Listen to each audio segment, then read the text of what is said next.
Bonjour à toutes et à tous, je suis très heureuse de vous retrouver pour cette nouvelle édition de Business Africa, votre magazine de l'économie et de l'entreprise. Et comme vous le savez, aujourd'hui encore 150 $ à gagner en fin d'émission avec le jeu Business Africa.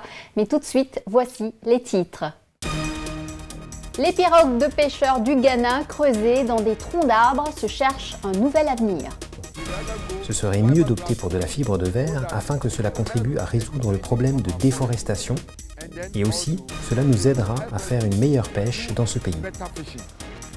Fini les boas de plumes, mais toujours un business florissant, la viande d'autruche sud-africaine séduit les amateurs du monde entier.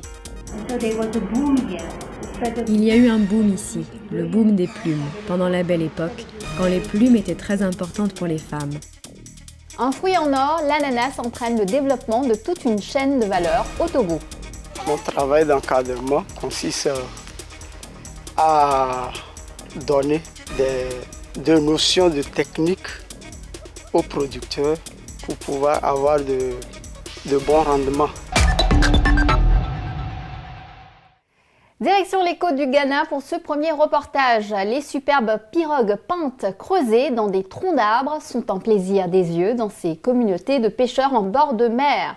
Pourtant, derrière des couleurs vibrantes et la force de l'artisanat local, une nouvelle réalité plus sombre se profile. L'amenuisement des stocks de poissons et la menace que pose la déforestation ont un impact croissant sur la vie des pêcheurs et sur cette riche tradition des pirogues creusées dans les arbres. John Awetui nous en dit plus. Regardez. L'agitation qui règne sur ces débarcadères fait partie du quotidien de ces pêcheurs. Nana Juju Salomon a travaillé dans l'administration de la pêche pendant plus de 35 ans. Il est actuellement membre exécutif du Conseil national des pêcheurs en canoë du Ghana.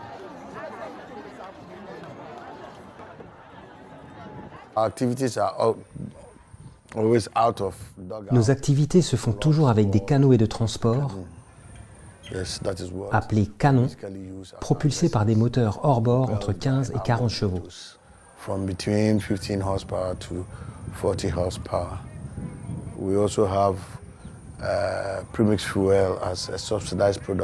Nous avons également du carburant pré-mélangé en tant que produit subventionné par le gouvernement pour soulager les pêcheurs.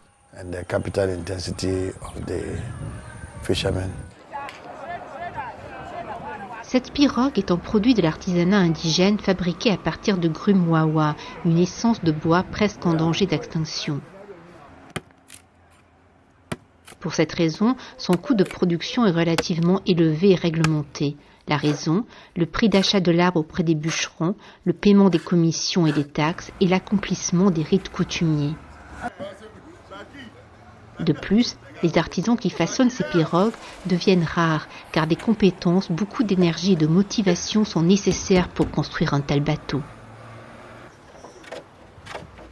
Stephen Mensah, âgé de 30 ans et qui a abandonné l'école, est très habile à construire des bateaux de toute taille. Il pense cependant que le travail n'est pas fait pour les paresseux. La fabrication de canoës n'est pas un travail pour les paresseux. C'est très difficile. Les jeunes paresseux ne peuvent pas faire ce type de travail.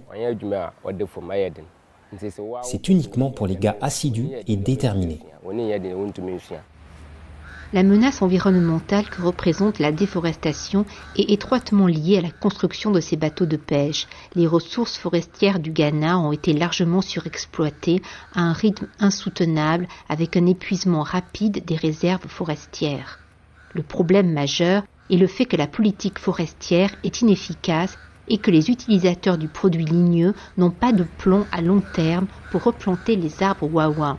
Cependant, il y a de l'espoir que des technologies alternatives puissent être explorées.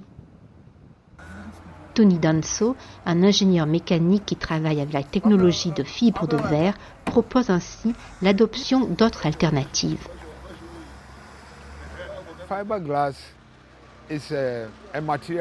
La fibre de verre est un matériau découvert il n'y a pas si longtemps. Et il a été utilisé pour fabriquer de l'artisanat plus léger. Quand il a été utilisé pour des bateaux en mer et sur l'eau, il a été découvert qu'il était plus léger et rapide. Et aussi la viscosité entre le matériau et ensuite la surface de l'eau était si faible. Donc, pour cette raison, il pourrait flotter et avancer plus facilement.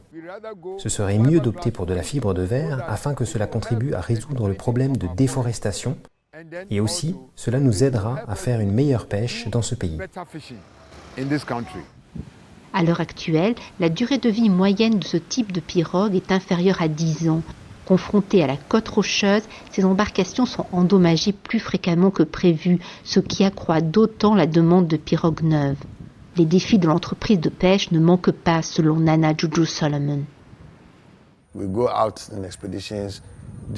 Nous sortons en expédition en espérant juste que nous tomberons sur un banc de poissons et maintenant en regardant l'explosion démographique et l'effort tant des pêcheurs artisanaux que des pêcheurs industriels sur les stocks marins, c'est devenu une pratique obsolète et donc un grand défi.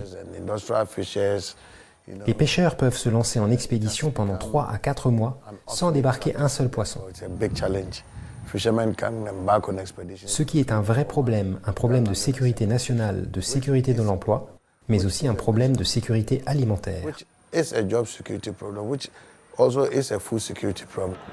L'industrie de la pêche florissante du Ghana fournit des emplois et des moyens de subsistance à près de 10% de la population, tandis que la contribution de l'industrie de la pêche au PIB du pays est estimée à environ 5% au cours des 20 dernières années. Il est donc essentiel de trouver des ressources alternatives pour construire ces pirogues afin de préserver l'industrie de la pêche, améliorer les moyens de subsistance des pêcheurs et protéger les forêts au Ghana.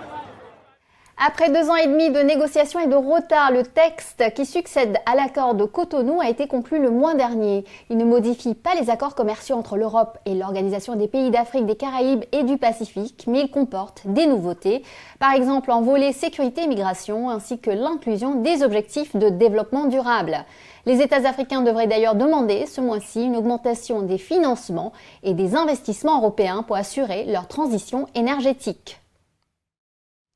Nouvelles inquiétudes au sujet de la grippe aviaire en Afrique. Après des cas apparus dans une ferme du Sénégal l'hiver dernier, des foyers de contamination se propagent dans plusieurs États africains comme le Niger, le Nigeria ainsi que l'Algérie.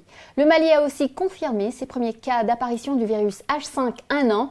Au sud du continent, plusieurs pays dont le Zimbabwe, la Namibie et le Botswana ont suspendu leurs importations d'œufs et de volailles en provenance d'Afrique du Sud après l'apparition d'un foyer de contamination dans le pays. Et cette menace de contamination au virus H5N1 inquiète le secteur de l'élevage des autruches en Afrique du Sud. Le souvenir de l'épidémie de 2011 et des 38 000 animaux qui avaient fallu abattre a laissé des traces. Pour mieux connaître cette filière, nous nous étions rendus dans la région du Petit Carreau en Afrique du Sud qui fournit plus de 70% de la demande mondiale, principalement venue d'Europe. Une demande qui concerne surtout la viande réputée pour sa saveur et ses qualités nutritionnelles. Regardez. Au sud du continent, la région du Petit Carreau est la capitale mondiale de l'autruche. Coincée entre 2 chaînes de montagnes, ces terres arides offrent l'environnement idéal pour l'élevage du plus grand oiseau du monde. La légende veut qu'il soit aussi le plus bête. Mais ce n'est pas à la petite taille de sa cervelle que les fermiers s'intéressent. Sa chair rouge et tendre, son cuir raffiné et ses plumes vaporeuses sont plébiscités dans le monde depuis le 19e siècle. Il y a eu un boom ici, le boom des plumes, pendant la Belle Époque, quand les plumes étaient très importantes pour les femmes. Ensuite, elles ont perdu de leur valeur après la Seconde Guerre mondiale. La mode avait changé, les voitures ont rendu les déplacements avec des chapeaux pleins de plumes très difficiles. Donc la mode a changé. Il y a eu une surproduction, la Première Guerre mondiale, et ce fut la fin de cette mode frivole.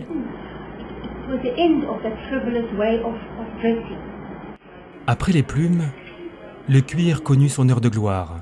Aujourd'hui, les éleveurs d'Oudsdoorn ont pour clients Louis Vuitton, Hermès, Gucci ou encore les marques américaines des bottes de cow-boy. Plombée par la crise économique mondiale, la mauvaise santé du marché de luxe entraîne des baisses de 20 à 35% dans les commandes de peau. Mais l'autruche a de l'aura. L'année dernière, des plumes ont été vendues au château de Versailles pour la restauration du lit de Louis XIV. Tout a commencé avec le commerce des plumes qui étaient exportées vers l'Europe pour les chapeaux des dames. Depuis, l'autruche est auréolée d'un certain prestige. Nous travaillons avec un produit formidable. C'est un très beau produit et il y aura toujours de la demande si nous produisons de bonnes couleurs avec les bonnes finitions. L'Afrique du Sud fournit plus de 70% de la demande mondiale en viande, cuir et plumes d'autruche.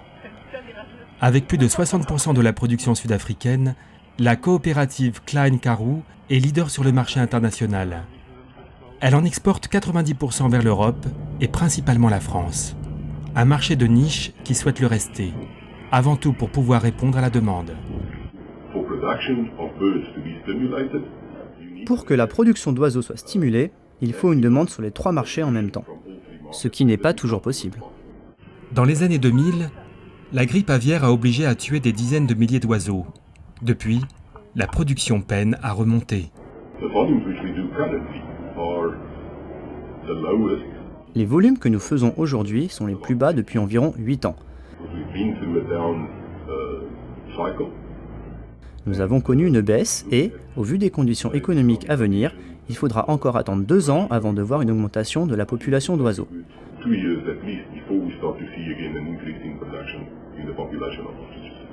Donc, cela va rester un marché de niche pour quelques temps encore. Viande exotique pauvre en cholestérol, l'autruche séduit malgré tout les papilles européennes sensibles à ses qualités nutritionnelles.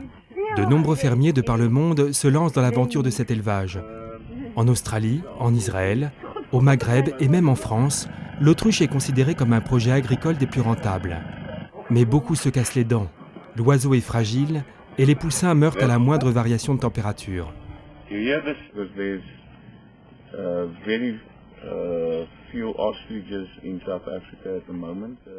y a peu d'autruches en Afrique du Sud en ce moment. La production a baissé et le revenu des fermiers n'incite pas vraiment à la relancer.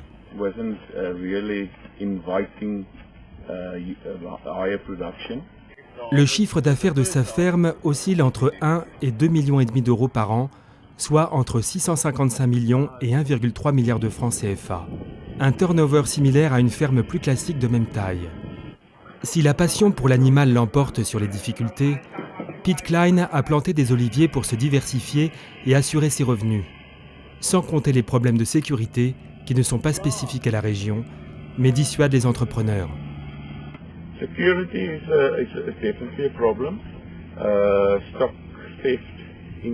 La sécurité est vraiment un problème. Le vol de matériel en Afrique du Sud, en général, est un problème. Cette parcelle, par exemple, est électrifiée. Si vous ne faites pas ça, vous pouvez avoir des problèmes de vol de matériel et d'autruches. Car la bête n'est pas farouche, et le curieux animal attire aussi les touristes. Comprendre son comportement, voir des œufs ou même monter sur une autruche, sont autant d'activités qui font les heures de gloire du tourisme dans le Petit Karoo. Les Sud-Africains comme les étrangers n'hésitent pas à faire le voyage pour découvrir la belle idiote dans son environnement grandiose. Ou alors dans leur assiette. Bienvenue dans la deuxième partie de notre émission.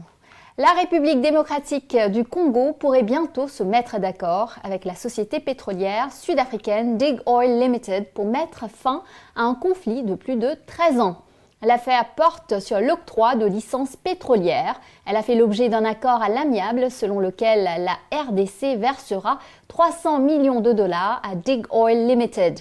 Ce mode de médiation des conflits est de plus en plus recherché par les milieux d'affaires. En République du Congo, la Chambre de commerce de Pointe-Noire s'est dotée depuis octobre dernier d'un centre qui procède déjà à plusieurs arbitrages entre sociétés pétrolières. Pour en parler, je suis rejointe par Parfait Pantou, déléguée générale du Centre de médiation et d'arbitrage du Congo à Pointe-Noire. Bonjour Parfait et merci de me rejoindre sur Business Africa. Pouvez-vous nous présenter brièvement le Centre d'arbitrage et de médiation de la Chambre de commerce de Pointe-Noire, CEMACO? Le CEMACO Pointe-Noire, ou le CEMACO en gros, c'est une institution de justice alternative aux fins de règlement de litiges d'affaires par les procédures d'arbitrage et de médiation, tout en préservant l'intégrité de la relation d'affaires entre les parties. Alors, elle a été créée à l'initiative des chambres de commerce du Congo, avec l'aval du gouvernement congolais qui est signataire du traité de l'OHADA et avec le soutien de l'Union européenne, dans l'objectif, bien entendu, de l'assainissement du climat des affaires. Quelles sont les relations entre Semaco et la justice conventionnelle? Peut-on parler de concurrence feutrée? Concurrence, non. Complémentarité, oui. La justice alternative est une complémentarité, c'est une nouvelle méthode pour améliorer l'environnement juridique des affaires. Le juge étatique saisi d'un contentieux qui vise le règlement par arbitrage et par médiation doit se déclarer incompétent au profit du Semaco aujourd'hui, puisque la structure, elle est là. Maintenant, que ce soit la justice traditionnelle, les auxiliaires de la justice étatique, chacun a sa partition à jouer. Le rôle du juge étatique s'exerce dans 2 cas expressément prévus par l'acte uniforme de 2017 du traité de l'OHADA. C'est dans le cas de l'exéquature de la sentence du Semaco. Le deuxième cas, c'est celui du recours en annulation de la sentence arbitrale.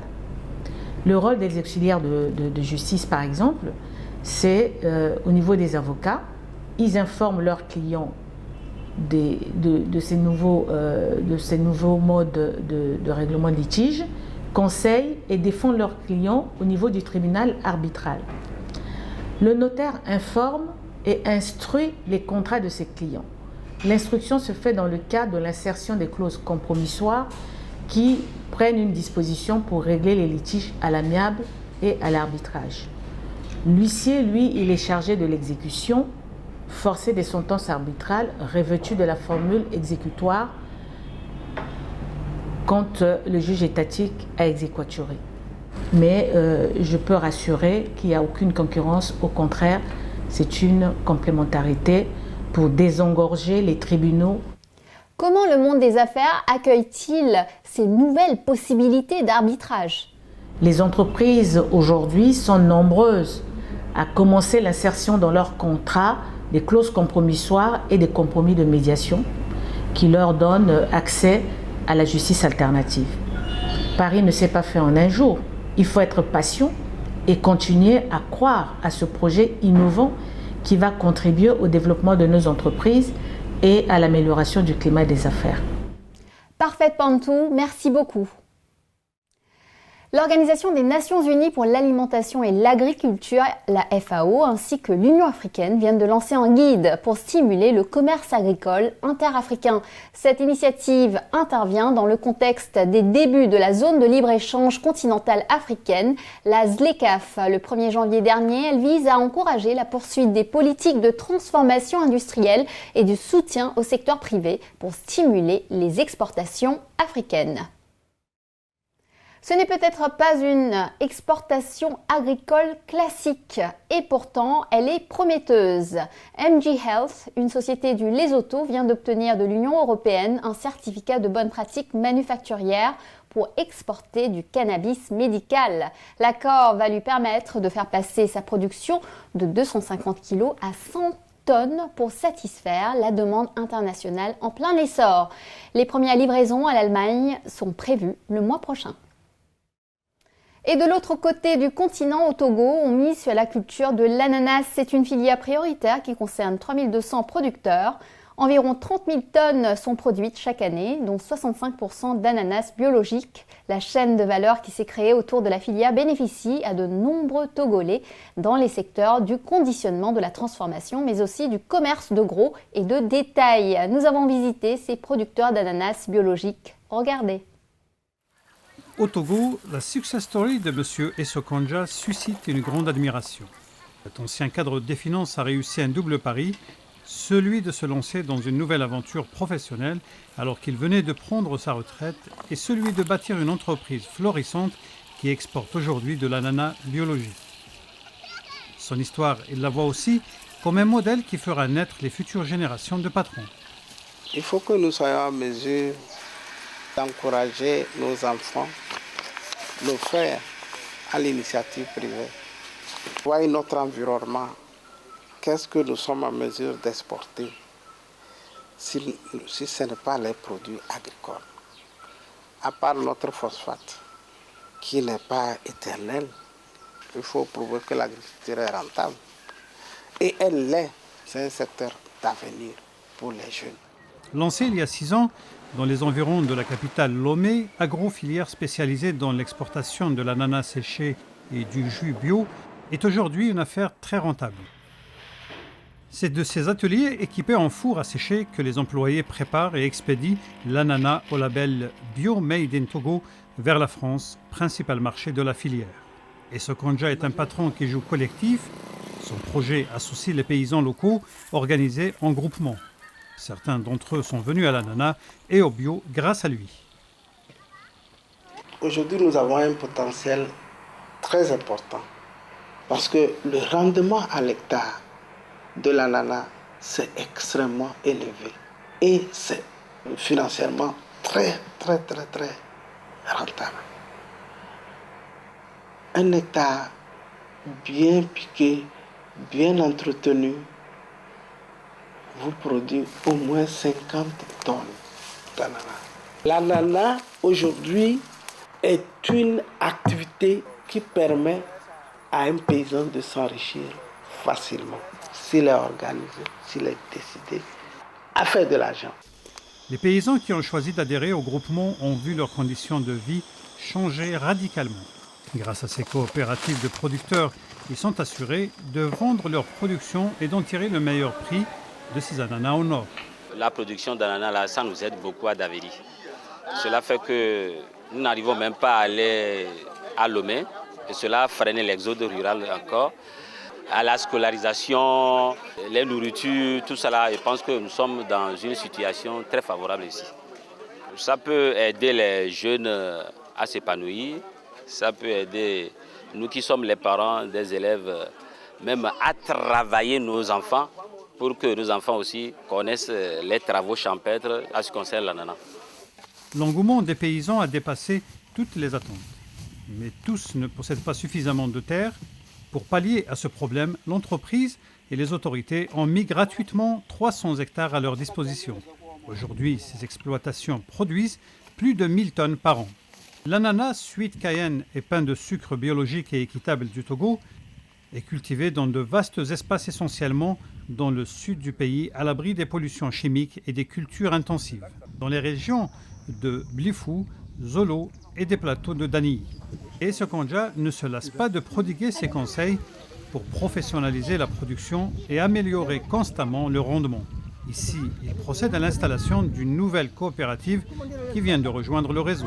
Notre objectif, c'est d'organiser et d'installer les groupements.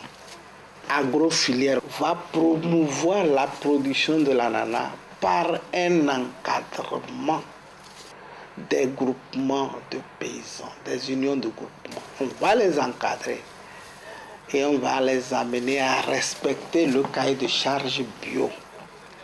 On va les amener à respecter les règles de production moderne pour améliorer leur rendement culturel. Pour ce qui est des conseils pratiques, une équipe de techniciens prend en main les paysans. Mon travail d'encadrement consiste à donner des notions de technique aux producteurs pour pouvoir avoir de bons rendements. Les résultats de cette initiative agricole ont été salués par les représentants de l'Organisation des Nations Unies pour le développement industriel, l'ONUDI. La success story des Sokonja intéresse aussi beaucoup les autorités de Lomé. Elle démontre que le Togo peut diversifier son économie et ne plus dépendre des seuls revenus du phosphate. C'est le moment de récompenser les fidèles de Business Africa. À vous de répondre aux 2 questions qui suivent. Si vous êtes tiré au sort parmi ceux ou celles qui auront donné les bonnes réponses, vous gagnerez 150 $. Il s'agit du jeu numéro 549. Tous à vos crayons. Écoutez bien les 2 questions qui suivent et bonne chance à vous. Première question. Quel est le matériau alternatif proposé pour remplacer le bois des pirogues du Ghana? Le caoutchouc, le plastique ou la fibre de verre? Deuxième question.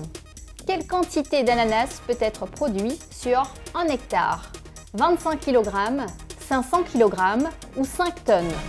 Vous connaissez les réponses, vous pouvez participer dès maintenant en allant sur notre site internet africaonair.com. Répondez aux questions, remplissez bien votre formulaire et bonne chance à vous. Surtout, n'oubliez pas d'indiquer vos coordonnées, nom, adresse, téléphone, mail et le numéro du jeu auquel vous participez avec les réponses bien sûr. Ce jeu par exemple est le numéro 549. Le gagnant recevra 150 $ par mandat. Félicitations, vous avez donné les bonnes réponses de notre émission numéro 545. Le nom de notre gagnant s'affiche à l'écran, petit rappel.